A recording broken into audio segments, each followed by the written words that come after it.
Don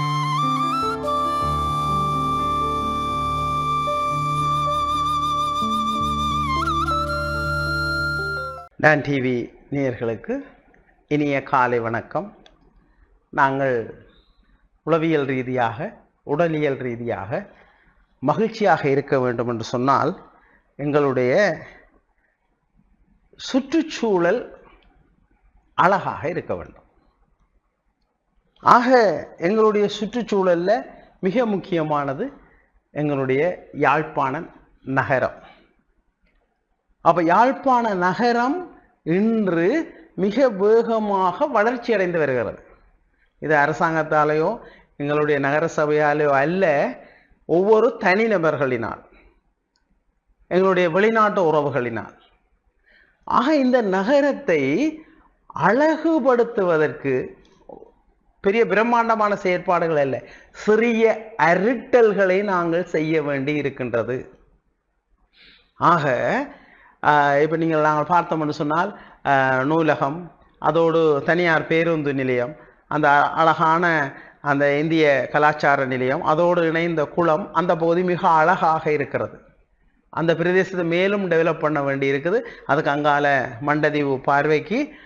ஆக இனி பெரிய பெரிய கட்டடங்களை எல்லாம் மண்டதீவுக்கு நகர்த்த வேண்டி இருக்கிறது. மண்டதீவுக்கு இந்த பாதை மட்டுமல்ல, இந்த கடல் பாதையும் போட்டு அது ஒரு மிகப்பெரிய உல்லாச பயணிகள். அப்போ இப்போ அந்த பிரதேசத்தில் நிறைய உல்லாச பயணிகள் வந்து இருக்கிறார்கள், பார்க்கிறார்கள், ரசிக்கிறார்கள். அதோடு சேர்த்து கோட்டை. அடுத்தபடியாக இங்கே நகரம் கூடி நெருக்கடி கூடிவிட்டது. இதை நாங்கள் இன்னும் ஒழுங்குபடுத்த வேண்டி இருக்கின்றது.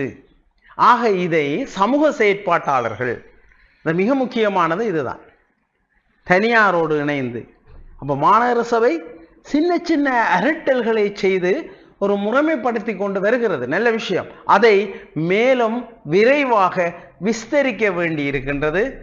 பல பிரதேசம், தீவகத்திற்கு பல தொழிற்சாலைகளையும் பல நிறுவனங்களையும் நகர்த்த வேண்டி இருக்கிறது. இனி இதுக்குள்ள வைத்துக் கொண்டிருக்கோம். தீவகம் மிக கிட்டே இருக்கு, நகரத்துக்கு மிக பக்கத்தில் இருக்கிற பெரும் பிரதேசம் அப்படியே இருக்கு.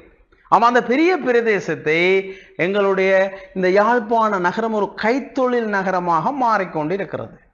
மிகப்பெரிய உற்பத்திகள், மிகப்பெரிய பல்வேறு விதமான கடற்தொழில், கைத்தொழில் உற்பத்திகள், உணவுப் பொருள் உற்பத்திகள், அதற்கான தொழிற்சாலைகளின் விரைவுகள் நிறைய வந்து கொண்டிருக்கின்றன. ஆகவே இது ஒரு அபிவிருத்தியினுடைய மிக உயர்ந்த ஒரு பாய்ச்சல்.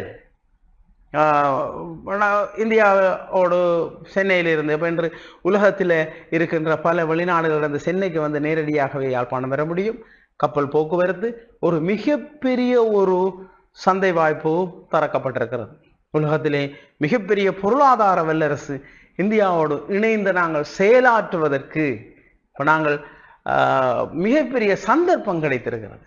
அப்போ இந்த சந்தர்ப்பத்தை சரியாக பயன்படுத்தி ஒரு மிக உயர்ந்த பயன்களை பெற வேண்டும். நாங்கள் பயன் பெறவில்லை.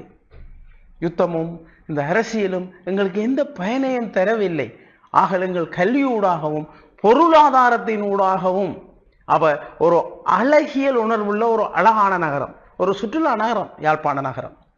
மிகச்சிறந்த சர்வதேச ரீதியாக சுற்றுலாக்களை மிக உயர்ந்த அளவிலே விருத்தி செய்யக்கூடிய அழகான தீவகம், அழகான கடற்கரைகள், மிகச்சிறந்த பாரம்பரிய பொக்கிஷங்கள் நிறைந்த ஒரு வளமான இடம்.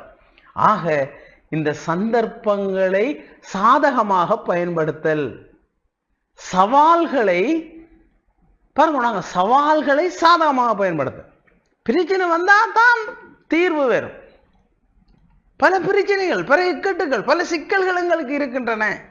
ஆக இந்த சவால்களை சாதனையாக்கல், இந்த சவால்களை சந்தர்ப்பங்களாக்குதல், இதுதான் மனிதவள முகாமைத்துவம்.